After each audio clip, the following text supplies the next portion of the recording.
नमस्कार, hot stocks में आपका स्वागत है। मैं हूं पल्लवी।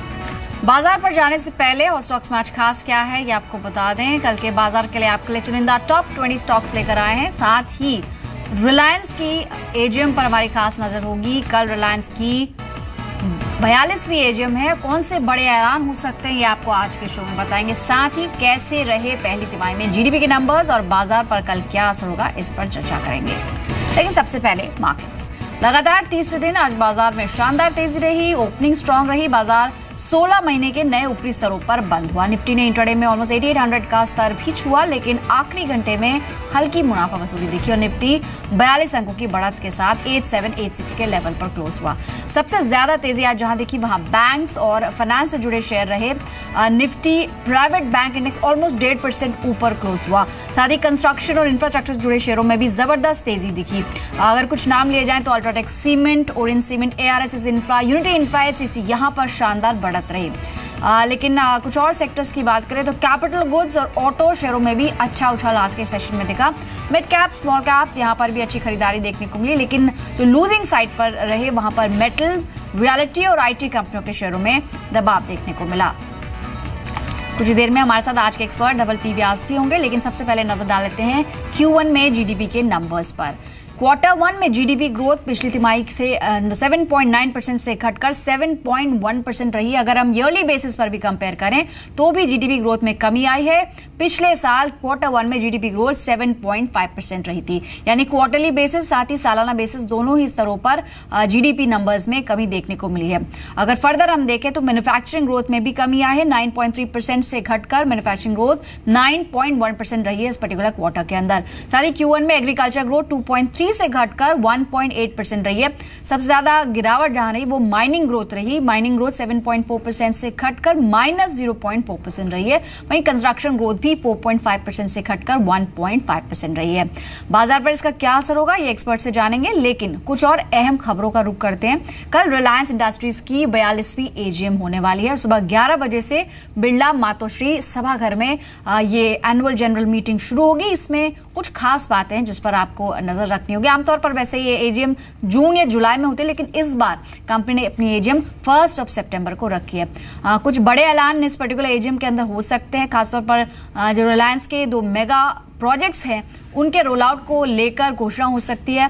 कितना निवेश कर रही है कंपनी इस पर भी चर्चा होगी। साथ ही रिलायंस जो के ऑफिशियल लॉन्च की तारीख का ऐलान भी कल की एजीएम में हो सकता है।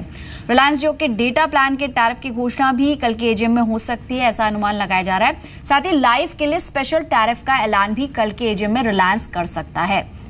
इनफैक्ट 3 महीने का जो ट्रायल ऑफर फिलहाल चल रहा है इसके खत्म होने पर ही टैरिफ प्लान की घोषणा होगी और इस पर एक औपचारिक ऐलान कल की एजीएम में हो सकता है। इसके अलावा कुछ और अहम जो फैसले हो सकते हैं, ऐलान हो सकते हैं, वो पेटको गैसिफिकेशन से प्रोजेक्ट से जुड़े हुए हैं। पेटको गैसिफिकेशन प्रोजेक्ट शुरू करने की तारीख का ऐलान भी कल की एनुअल जनरल मीट में हो सकता है। आपको बता दें कि पेटको जो है वो आम गैस के मुकाबले सस्ता होता है। ऐसे में इस प्रोजेक्ट शुरू करने से जीआरएम्स में सुधार आने की उम्मीद लगाई जा रही है। साथ ही एक और अहम फैसला जो कि रिलायंस के कोर बिजनेस से हटकर है, टैक्सी सेवाओं के को लेकर कोई ऐलान आ सकता है। इनफैक्ट रिलायंस ओला और उबर के तर्ज पर टैक्सी बिजनेस में आ सकता है और सीएनजी से चलने वाली टैक्सियों के कारोबार को लेकर ऐलान कल की एजीएम में हो सकता है। रिलायंस के पेट्रोल पंप्स पर जो सीएनजी मिलती है उस सीएनजी पर ये टैक्सियां चलेंगी। तो एक कड़ी टक्कर देने के फिराक में है रिलायंस, उबर और ओला जैसी प्राइवेट टैक्सियों को। तो ये कुछ अहम ऐलान हो सकते हैं कल की एजीएम में, जिसका फैसला कल होगा औपचारिक तौर पर। और रिलायंस जियो इसको लेकर क्या बयान आते हैं इस पर भी नजर हमारी बनी रहेगी। आज के सेशन में रिलायंस ऑलमोस्ट 0.5% गिरावट के साथ 1060 पर क्लोज हुआ।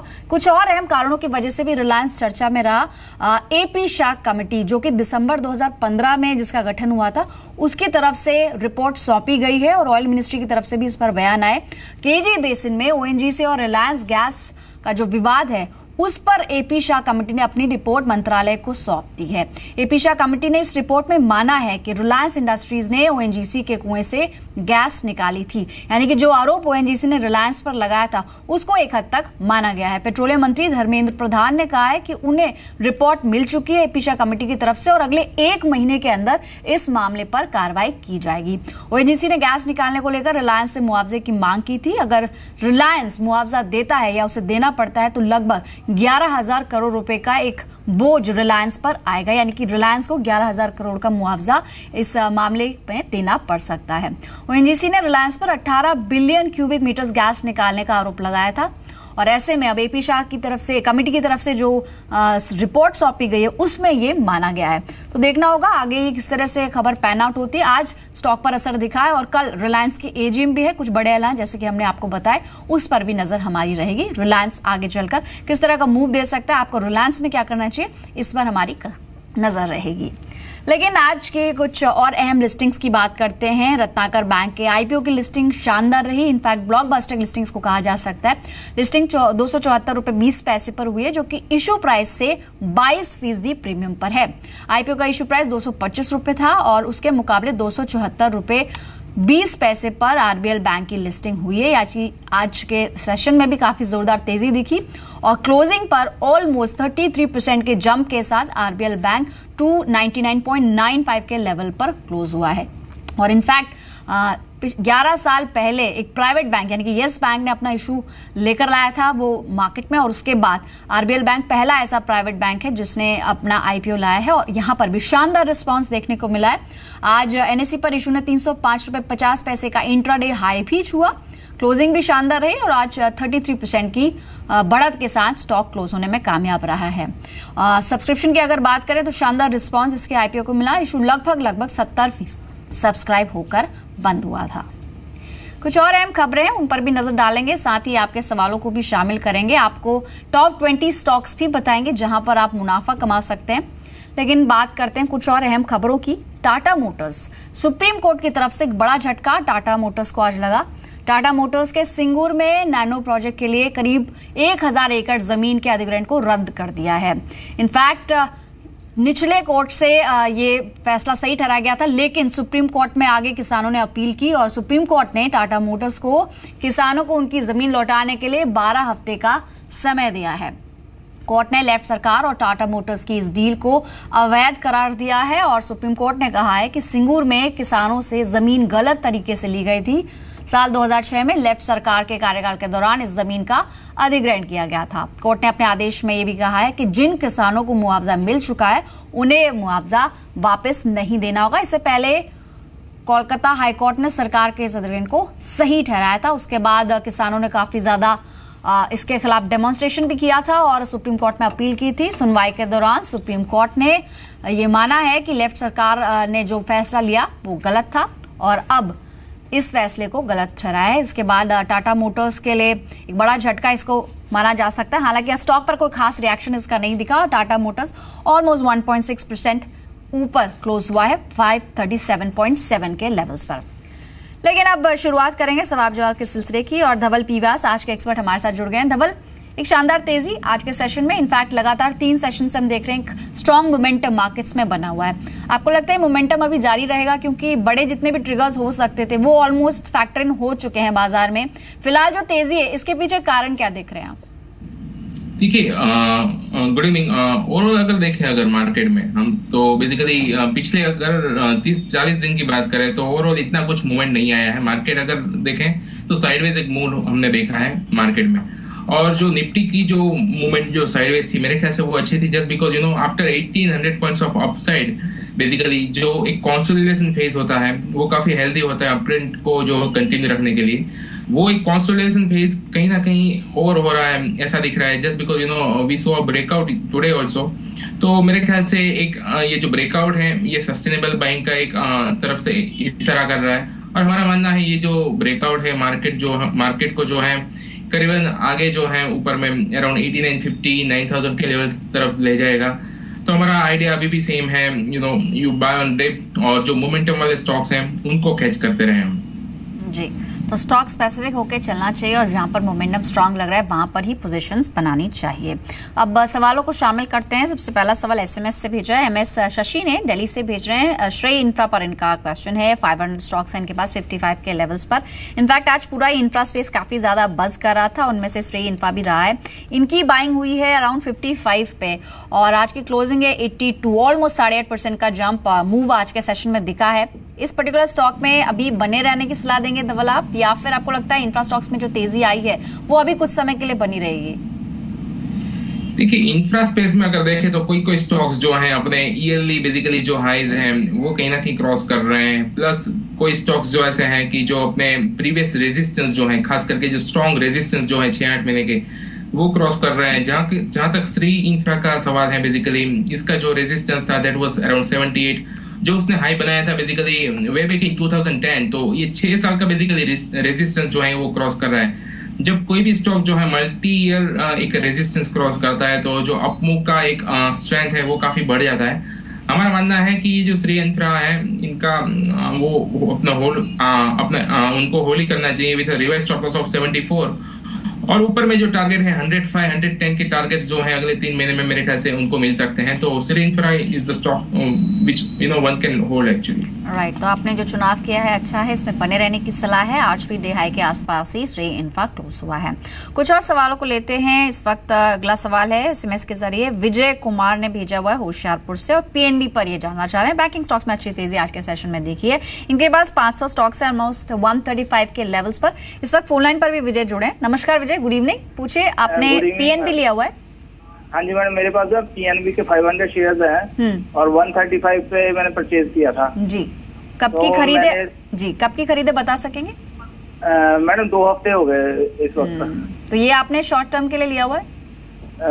नहीं मैडम, वैसे तो मेरे पास पड़े हुए उसका मतलब शॉर्ट टर्म मुझे इतना नॉलेज नहीं है इसके बारे में। शॉर्ट टर्म मैंने अपने जो ब्रांच मैनेजर है उनसे बात की थी, उन्होंने कहा आप परचेज करके रख लो, तो जब बढ़ जाएंगे तब बेच देना।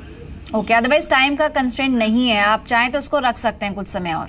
हाँ जी हाँ जी हाँ जी, ठीक है, ऑलराइट। पीएनबी 135 की इनकी खरीदे धवल, क्योंकि जैसे इन्होंने बताया इन्होंने किसी की सलाह पे पीएनबी खरीदा हुआ है और कोई डिसाइड नहीं किया कि लंबी अवधि के लिए लिया है या फिर मीडियम टर्म के लिए।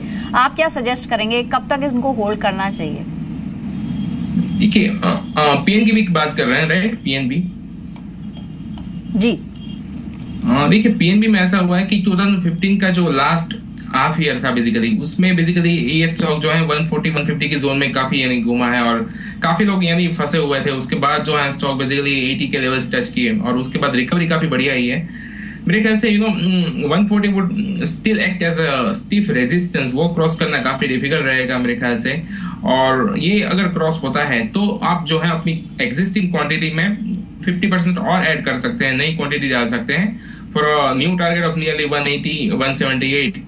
तो मेरे ख्याल से करंट जो क्वांटिटी है आप होल्ड करें, और नीचे में जो स्टॉप लॉस है मेरे ख्याल से आप 117 का एक स्टॉप लॉस लगा के रखें पीएनबी में, तो ये काफी अच्छा रहेगा। Investment as well as positional trading भी अगर आप कोई भी करते हैं तो that is a very crucial stop loss to hold. अगर होल्ड हो जाता है, उसके नीचे नहीं जाता है ये स्टॉक, तो डेफिनेटली 178-180 के लेवल्स हम देखेंगे अगले कुछ महीनों में जी। तो 117 का एक स्ट्रिक्ट स्टॉप लॉस आप लगा सकते हैं, अदरवाइज फिलहाल बने रहने की सलाह आपको धवल दे रहे हैं। अगले दर्शक है राजेश यादव, आसनसोल से जुड़े हैं। गुड इवनिंग राजेश, बताइए क्या सवाल है आपका? राजेश, ऑलराइट, उन्होंने सवाल एसएमएस से भी शेयर किया है। कावेरी सीड्स ऑलमोस्ट 50 स्टॉक्स है इनके पास, 435 की इनकी बाइंग है। इनकी बाइंग से काफी नीचे है, 360 और लेवल्स पे क्लोज हुआ है। हालांकि आज काफी ज्यादा कमजोरी रही है, चढ़ते बाजार में कावेरी सीड्स ऑलमोस्ट 3.25% नीचे क्लोज हुआ है। आपको लगता है कुछ प्रोस्पेक्ट्स अच्छे लग रहे हैं आपको धवल, क्या करना चाहिए कावेरी सीड्स में इनको? देखिए कावेरी सीड्स जो है बेसिकली हमारा मानना है कि ये स्टॉक जो है इतना कुछ खास कर नहीं पाएगा आगे। अगर आप देखें बेसिकली मिड ऑफ 2015 से लेके जो है ये स्टॉक कहीं ना कहीं डाउन मूव दिखा रहा है, और कहीं ना कहीं शॉर्ट टर्म में भी एक जो है बेसिकली ब्रेकडाउन आज देखा है हमने कावेरी सीड्स में। तो मेरे ख्याल से ये स्टॉक बहुत होल्ड नहीं कर पाएगा। अगले कुछ दिनों में 315-310 के जो लेवल्स हैं इनको देखेंगे, तो बेटर वही रहेगा कि आप एग्जिट कर लें ऑन राइज। मेरे ख्याल से एक बार चांस फिर से देगा ये स्टॉक 380 के अराउंड, वहां पे जो है आपकी पूरी क्वांटिटी एग्जिट कर लेनी चाहिए। द आइडिया इज बेसिकली जो अंडर परफॉर्मिंग स्टॉक्स हैं उनमें से निकल लें, और जो मोमेंटम वाले स्टॉक्स हैं उनमें आप एंट्री करते रहें, तो जो है रिटर्न जो है आपके अच्छे मिलेंगे। खास करके जब अप मार्केट होता है और स्टॉक्स कावेरी सीड्स जैसे हमारी अगर कैपिटल उसमें अगर फंसी है, तो बेसिकली 2 टाइप्स ऑफ डिसअपॉइंटमेंट रहता है। एक तो लॉस भी हो रहा है, बढ़ रहा है, और दूसरा बात ये है कि आप जो है रैली में जो पार्टिसिपेट नहीं कर पाते हो, तो ऐसे अंडर परफॉर्मर से जल्द आप एग्जिट कर ले, वो बेटर रहेगा। ऑलराइट, तो यहाँ से निकल जाने की सलाह आपको दी गई है। अगले दर्शक हमारे साथ फोन लाइन पर हैं अंकित मुजफ्फरपुर से। नमस्कार अंकित, बताइए कौन सा स्टॉक लिया है आपने? अंकित, आप सुन पा रहे? शायद फोन डिस्कनेक्ट हुआ है, लेकिन इन्होंने एसएमएस के जरिए भी शेयर किया है अपना स्टॉक। रिलायंस कैपिटल लिया हुआ है इन्होंने 375 के लेवल्स पर, ऑलमोस्ट डबल हो चुका है। मुनाफा शानदार इन्होंने कमा लिया है। आज के सेशन में भी ऑलमोस्ट 0.1% का गेन रिलायंस कैपिटल में देखने को मिला है। धवल, क्या करना चाहिए, मुनाफा वसूल लें? डेफिनेटली एटलीस्ट 50% जो है प्रॉफिट अपना लॉक कर लें और ऑन अ सेफर साइड आ जाए, और स्टॉप लॉस जो है अपना बाकी की 50% पोजीशन में वो 495 का लगा के रखें। अगर 495 ब्रेक नहीं होता तो ये स्टॉक में जो पोटेंशियल है वो काफी है, यानी मोमेंटम जो है अच्छे खासे अभी हम देखे हैं। वीकली बेसिस पे भी चार्ट बढ़िया दिख रहा है, और ऊपर में जो टारगेट है पॉसिबली पहला target 565, second target can be around 610।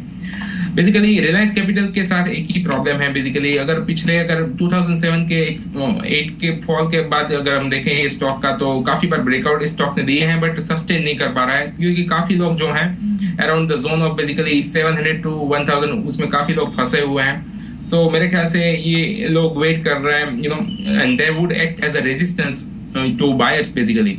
तो वो लेवल जो है क्रॉस करने डिफिकल्ट रहेंगे अगले कुछ साल में भी। तो मेरे ख्याल से आप स्टॉक लॉस अपना रिवाइज करते रहें जैसे ही मूव आती है, और जो है मूव का फायदा लें। इनकेस अगर रिवर्सल आ जाता है तो आप एटलीस्ट अच्छा सा एक प्रॉफिट बुक करेंगे। जी, तो पार्शियली मुनाफा बुक कर सकते हैं आप। आपने शानदार मुनाफा इस पर्टिकुलर स्टॉक में कमाया भी है। लेकिन हम एक खास सेगमेंट लेकर आते हैं टॉप 20 स्टॉक्स का, जहां पर हम आपको अगले दिन के लिए 20 ऐसे चुनिंदा स्टॉक्स बताते हैं जहां पर आप शानदार रिटर्न कमा सकते हैं। हमारा आज का पहला स्टॉक होगा पीटीसी इंडिया। 2 दिन से अच्छे वॉल्यूम्स के साथ इसमें खरीदारी देखने को मिल रही है और स्टॉक अपनी ट्रेडिंग रेंज से बाहर निकल गया। यहाँ पर 87 के लेवल्स के लिए खरीदारी की जा सकती है विद स्टॉप लॉस ऑफ 83। आज का अगला स्टॉक होगा प्रकाश इंडस्ट्रीज का। यहाँ पर स्टॉक 200 वेमा के ऊपर टिकने की कोशिश कर रहा है और डेली आवली चार्ट्स पर एक पुल बैक जैसी सिचुएशन देखने को मिल रही है। 56 के लेवल्स के लिए आप बाय कर सकते हैं विद स्टॉप लॉस ऑफ 50.5। आज का तीसरा स्टॉक होगा अमर राजा बैटरीज। यहां पर 14 हफ्ते के उच्चतम स्तर पर स्टॉक फिलहाल ट्रेड कर रहा है। वॉल्यूम्स 2 हफ्ते के औसत से कहीं ज्यादा है। एक अच्छी बाइंग यहां पर इमर्ज हो सकती है। 970 के लेवल्स के लिए आप बाय कर सकते हैं विद स्टॉप लॉस ऑफ 950। हमारा अगला स्टॉक है रेपको होम फाइनेंस। शेयरों में आज अच्छी खरीदारी देखने को मिली है। शेयर अपने सभी अहम एवरेजेस के ऊपर ट्रेड कर रहा है। 875 के लेवल्स के लिए यहां पर खरीदारी की जा सकती है। 850 का एक स्टॉप लॉस आपको लगाना होगा। साथ ही हमारा अगला स्टॉक है कोटक महिंद्रा बैंक। बैंकिंग शेयरों में भी आज जोरदार तेजी रही है। शेयर अब तक के उच्चतम स्तर पर क्लोज हुआ है। यहां पर आपको टारगेट्स रखकर चले 820 के विद स्टॉप लॉस ऑफ 802। हमारा अगला स्टॉक है एम्फेसिस। यहां पर चुनिंदा आईटी शेयरों में आज खरीदारी देखने को मिली। हालांकि आईटी पैक कमजोर था, लेकिन एम्फेसिस में अच्छी तेजी रही। वॉल्यूम्स 2 हफ्ते के औसत से कहीं ज्यादा है। 580 के लेवल्स के लिए यहां पर खरीदारी की जा सकती है with stop loss of 563। Supreme petro ये हमारा अगला स्टॉक है। यहां पर आप बाय कर सकते हैं 212 के टारगेट्स के लिए 202 के स्टॉप लॉस के साथ। डेली वीकली चार्ट्स पर बेहद मजबूत लग रहा है स्टॉक और अब तक के उच्चतम स्तर पर शेयर क्लोज होने में कामयाब रहा है।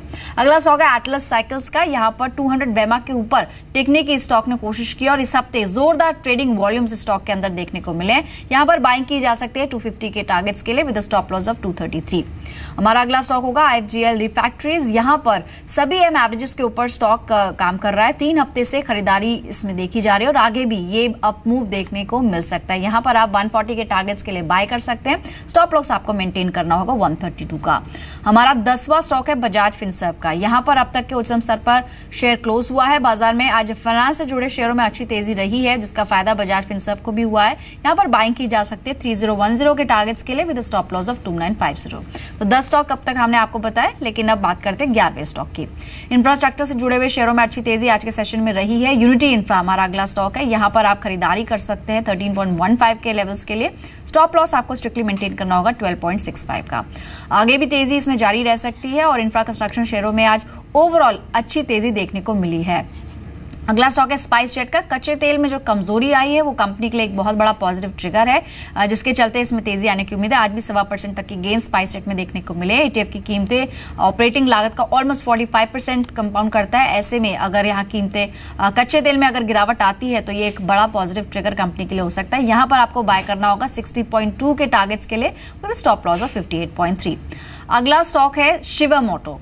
हीरो मोटो की बिक्री आंकड़े से पहले खरीदारी होने की संभावना है और इनफैक्ट फेस्टिव सीजन है, उसका फायदा हीरो मोटो को मिलेगा, जिसके चलते आप इस सब्सिडियरी कंपनी में निवेश कर सकते हैं। यहां पर आपको टारगेट्स रखने हैं 46.1 के with strict stop loss of 44.7।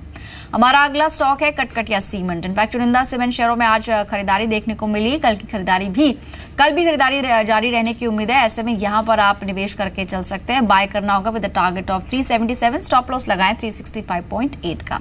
14 stocks अब तक हमने आपको बताया। रिलायंस हमारा अगला स्टॉक है। एपी शाह कमेटी ने माना है कि रिलायंस ने ओएनजीसी की गैस चोरी की थी KG-D6 बेसिन से, और इस कमेटी की सिफारिशों पर 1 महीने के अंदर कार्रवाई की जाएगी। ये आश्वासन दिया है पेट्रोलियम मिनिस्टर ने, जिसके चलते शेयर पर दबाव रह सकता है। इसमें आपको सेल करके चलना होगा 1036 के लेवल्स के लिए, और स्टॉप लॉस यहां मेंटेन करना है 1068 का। 15 स्टॉक्स अब तक हमने आपको बताया। लेकिन अगला स्टॉक है थर्मेक्स का। फर्स्ट एनर्जी में हिस्सेदारी कंपनी ने बढ़ाई है। 6 करोड़ के निवेश से हिस्सेदारी बढ़ाकर अब 54.67% कर ली है। यहां पर आपको खरीदारी करनी है 880 के लेवल्स के लिए विद स्टॉप लॉस ऑफ 830। हमारा अगला स्टॉक है अपोलो हॉस्पिटल। कंपनी के कल Q1 के नतीजे आने हैं, और नतीजों में एक स्ट्रेंथ देखने का अनुमान ही लगाया जा रहा है। यहां पर आपको टारगेट्स रखने हैं 1400 के विद स्टॉप लॉस ऑफ 1340। अगला स्टॉक है ओबीसी। बॉन्ड के जरिए 1000 करोड़ रुपए जुटाने की बैंक की योजना है। ऐसे में ये एक पॉजिटिव ट्रिगर हो सकता है बैंक के लिए। यहां पर बाइंग करनी है 130 के लेवल्स के लिए, स्टॉप लॉस लगाना होगा 124 का। एनएमडीसी हमारा अगला स्टॉक होगा। स्लरी लाने के लिए पाइपलाइन लगा रही है कंपनी, और ऐसे में इस पाइपलाइन पर 4000 करोड़ तक का निवेश कंपनी करेगी। यहां पर बाय करके चलना होगा आपको 112 रुपए के लिए, स्टॉप लॉस लगाना है 107 का। अगला और आखिरी स्टॉक आपका अगले दिन के लिए है पीएनसी इंफ्रा। इंफ्रास्ट्रक्चर शेयरों में आज तेजी रही, और इस पर्टिकुलर स्टॉक को भी इसका फायदा होते हुए देखा है। कल के सेशन में भी एक अप मूव जारी रह सकता है। बाय करके चलना होगा 126 के लेवल्स के लिए with stop loss of 120।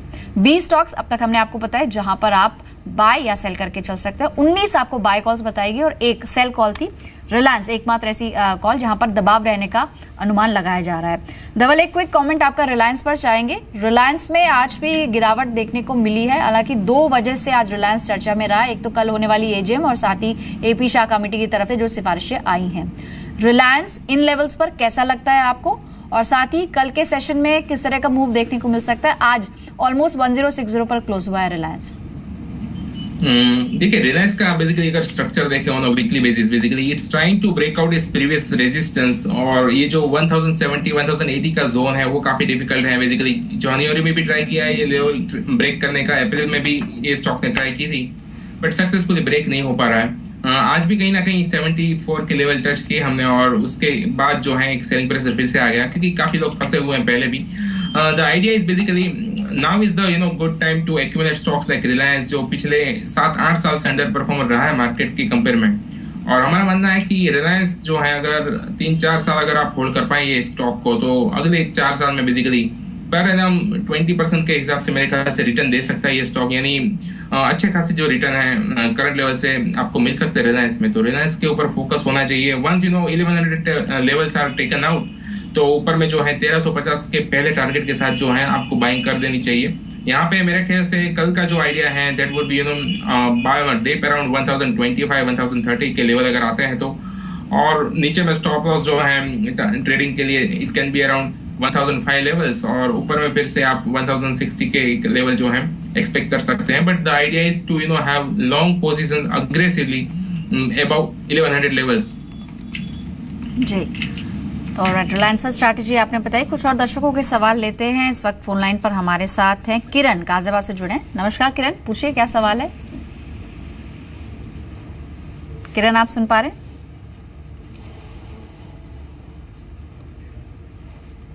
Alright, किरण ने सवाल एसएमएस के जरिए भी भेजा है। और इस वक्त एक और दर्शक है प्रजेश दुबे, बिहार से जुड़े। नमस्कार प्रजेश, गुड इवनिंग, बताइए क्या सवाल है आपका। नमस्कार, हमारा सवाल है कि हम ये शांति गियर में 100 शेयर लिए हुए हैं 128 रुपये 60 पैसा के हिसाब से, तो उसको क्या अभी होल्ड करें? और एक और सवाल है गैमन इंफ्रा का 2000 शेयर लिए हुए हैं। गैमन इंफ्रा किस लेवल पे खरीदा है, आप बता पाएंगे? ये 5 रुपये 30 पैसा के हिसाब से लिए हुए हैं 2000 शेयर। ओके, पेनी स्टॉक है गैमन इंफ्रा, लेकिन पहले रामकी इंफ्रा पे एक्सपर्ट की राय ले लेते हैं। 82 के लेवल्स पे खरीदारी है, 80.45 आज की क्लोजिंग है, यानी कि हल्का नुकसान इनको हो रहा है। क्या करना चाहिए रामकी इंफ्रा में? देखिए, रामकी इंफ्रा मेरे ख्याल से इतना कोई अट्रैक्टिव स्टॉक है नहीं, इतना कुछ मूव भी दिया नहीं है ये स्टॉक ने। और ये स्टॉक जो है बेसिकली 2010 में 470 के लेवल के अराउंड था, और अभी भी कुछ यानी खास अपमूव या रिकवरी देखी नहीं है इस स्टॉक में। तो बेसिकली ओवरऑल मेरे ख्याल से एग्जिट का आइडिया होना चाहिए आपको इस स्टॉक में से, क्योंकि doesn't make sense to hold those kind of stocks जिसमें यानी जो टेक्निकल स्ट्रक्चर भी इतना बढ़िया नहीं है। जहां तक गेमन इंफ्रा की बात है, बेसिकली पेनी स्टॉक है और ऐसे ये छोटे स्टॉक जो हैं, लोग ये सोचते हैं कि 5 वाला अगर साल भी हो जाता है तो मेरे पास 40% आ जाएगा। बट नॉर्मली हमने जो देखा है, यानी काफी बार यहाँ पे जी बिजनेस पे ही रिपीट किया है कि स्टॉक्स लाइक यूनिटेक जो 40 पे उस टाइम पे ट्रेड कर रहे थे वो 10 हो जाएंगे और 10 के नीचे भी आ गए हैं। जेपो एसोसिएट भी हमने काफी बार कहा था 40 के अराउंड, वो भी 11 के अराउंड चल रहा है। तो ये जो भी स्टॉक है मेरे ख्याल से अवॉइड करने चाहिए, ऐसे स्टॉक में से आप निकल जाएं और अच्छे स्टॉक में ही एंट्री करें। जी, किसी भी स्टॉक में सिर्फ टेक्निकली नहीं बल्कि फंडामेंटली भी आप देखें कि आप संतुष्ट हैं नहीं, कंपनी के नंबर्स कैसे रहे हैं, कंपनी का जो कारोबार है कितना प्रॉफिटेबल चल रहा है, इस पर भी ध्यान आप जरूर दें। फिलहाल इतने स्टॉक्स आज शामिल कर पाएंगे। शुक्रिया धवल आपका कीमती समय देने के लिए। कोई डिस्क्लोजर आपकी तरफ से? देखिए, एज अ डिस्क्लोजर जो भी स्टॉक्स हमने डिस्कस किए हैं आज, तो उसमें कोई हमारा पर्सनल होल्डिंग नहीं है, बट क्लाइंट को ट्रेडिंग अदरवाइज इन्वेस्टमेंट के लिए रिकमेंड कर रखा है हो सका है, क्योंकि जो भी हमने रिकमेंडेशन दी है वो उसका पार्ट हो सकता है बेसिकली क्लाइंट का। ऑलराइट।